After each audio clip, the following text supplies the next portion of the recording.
सनितपुर जिल्ला दुलाराय बर' फरायसा आफादा जि 52थि बोसोरसालिया जि जुथुमा बेयो दिनैनिफ्राय साननै सिगांनिफ्राय जाबाय थादों। बेयाव अर्थात 9 अक्ट'निफ्राय जादों। 9 अक्ट'आव दख'रानि दङमोन साथिखिया दख'र दुलाराय बर' फरायसा आफादनि 19थि। दा दुलाराय बर' फरायसा सनितपुर जिल्ला दुलाराय बर' फरायसा आफादा मैयानिफ्राय जिहेतु थान्दै बिथांमोना फैनानै बेहाय दङ आरो दिनै जि दुलाराय बर' फरायसा आफादनि जि गोथार जि फिरफिला बिरहोनाय जे फुंनि समाव हाबाफारि बेयो जाबाय। मुंख्लंफोरनि मुङाव बिबार बावनाय बेबो जाबाय आरो बेजों लोगोसे बिथांनि मुङै बिबार बावनाय गेदेरमा सुबुंफोरनि मुङै बिबार बावनाय बे हाबाफारिफोरा जाबाय।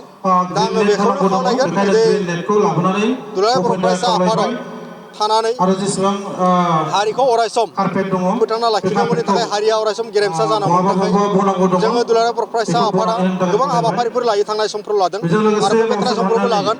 दा माहारिनि मोनफ्रोमबो अलखदनि समाव दुलाराय बर' फरायसा आफादा थाफानानै बेवहाय खामानि मावदों। दा बेखौनो लोब्बा लानानै सनितपुर जिल्ला दुलाराय बर' फरायसा आफादा मैया जोङो अरियेन्टेसन हाबाफारि लादों इडुकेसननि सायाव। दा बेवहाय सिभिल सार्भिसनि सायाव जोङो बोरै जोंनि फरायसा फरायसुलिफ्रा फैबाय थानाय जिउआव गावनि जिउ खुंनायाव सिभिल सार्भिसआव जुदि नोङो जाफुंसार सुबुं बा जाफुंसार फरायसा जुदि जानांगोनबा माबायदि जानांगौ। दा बेखौ जों गुवाहाटीनिफ्राय ISPMनिफ्राय बेसेबां रोंगौथि गोनां बिथांमोनखौ जों लाना फैदों।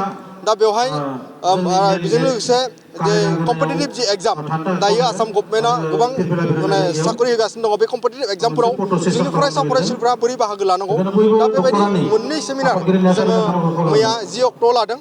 दा दिनै सनितपुर जिल्ला दुलाराय बर' फरायसा आफादनि गेवलां मेल दङ। दा बे गेवलां मेल जानायनि सिगाङैनो दिनै सनितपुर जिल्ला दुलाराय बर' फरायसा आफादा बे हालामनि सनितपुर जिल्लानि हालामनि बे ओनसोलनि फरायसा फरायसुलि बिथांमोना जिहेतु जोङो एसे बेकवार्ड ओनसोलाव दङ हिसाबै जेरावनोखि जोंनि लामा पदुलि मोजां नङा, फरायसालिफोरा दासिमबो भेन्सार, फरायसालिफ्राव नांगौ बायदि फोरोंगिरि गैया। दा बेनिखायनो बै फरायसा फरायसुलि बिथांमोनखौ लानानै जोङो बेवहाय स्किल एन्ड कुवालिटि इडुकेसननि सायाव बेहाय सावरायमेल लादों। दा बे सावरायमेलाव रिसर्स पार्सन हिसाबै जोंहा दुलाराय बर' फरायसा आफादनि मोनसे समनि आफादगिरि दायो भारतबर्षनि राज्य सभानि MP बिथां मानगोनां रोनगोरा नार्जारि बिथाङा बेवहाय फैगोन आरो बेजोंनो लोगोसे सासे सुबुं फुंखा महरै जोंजों बाहागो लाबावगोन। दि तेजपुर इउनिभारसिटिनिफ्राय जोंसार ब्रह्म डक्टर जोंसार ब्रह्म बिथाङा फैगोन। दा बेवहाय फरायसा फरायसुलि बिथांमोना बाहागो लागोन। दा बिथांमोना फैबाय थानाय समाव स्किल एन्ड कुवालिटि इडुकेसन जुदि लानांगोनब्ला दिनैनि बे 21st सेन्सुरियाव फरायसा फरायसुलिफोरनि जि मोनसे बादायलु जि मुगा बे मुगायाव जुदि जोङो जौगानांगोनब्ला बोरैहाय जोङो थानांगोन बेनि सायाव जोङो लादों। आरो बेजों लोगोसे दिनै जि जोंनि बर' समाजनि जि बिमाफोरनि जि मोनसे थासारि, बर' समाजनि बिमाफोरा गावनि गथ' गथायफोरखौ जथ्न' खालामनायजों लोगोसे गावनि न'खरखौ बोरै बेंनांगौ। दा बेनिखायनो दुलाराय बर' फरायसा आफादा बर' बिमा गौथुम मोनसे आफाद जिहेतु दानानै होनाय दङ जोंनि जिहेतु गांखं हिसाबै। दा बेवहाय सनितपुर जिल्ला दुलाराय बर' फरायसा आफादा बिथांमोननि थाखायबो जोङो मोनसे हाबाफारि बेहाय लानानै होदों बिमा गौथुमनि थाखाय। दा बिमा गौथुमा दा बेहाय जोंनि ओनसोलनि आइ बिथांमोना बेहाय बाहागो लागोन। दा जोंनि बर' न'खर समाजखौ जोङो जौगाहोनांगोनब्ला मा जोङो थानांगौ, मादि थानांगौ, माबायदि जोङो बाहागो लानांगौ बेनि सायाव। दा बेनिखायनो दिनै सनितपुर जिल्ला दुलाराय बर' फरायसा आफादा बे गोथार फिरफिला बिरहोनाय हाबाफारिनि गेजेरजों आं बेखौनो खावलायदों। आरो बर' हारिया गेरेमसा हारि जानांगोन। बेनिखायनो दिनै जि लाइमोनफोरा जि लेभेलाव थायाथों मानो दि कलेज स्टुडेन्टफोरा मोजाङैनो फरायनांगोन।